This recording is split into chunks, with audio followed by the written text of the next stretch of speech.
Študenti bodo morali po novem pri oddaji diplomskega dela obvezno priložiti tudi poročilo o plagiatorstvu, ki bo ga moral pregledati in podpisati mentor. Sklep je bil sprejet s 24 glasovi za in nobenim proti.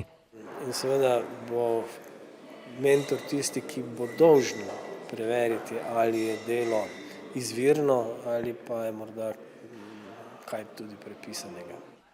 Dokument ne predvideva nobenih sankcij, saj bo treba na univerzi pripraviti še ustrezno informacijsko podporo. Projekt bi lahko zaživel že začetkom študijskega leta.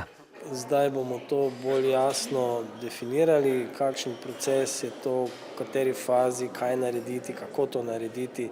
Precej burnejša pa je bila razprava ob sprejetju novega logotipa in celovite grafične podobe univerze. Ta bo stala 18 000 evrov.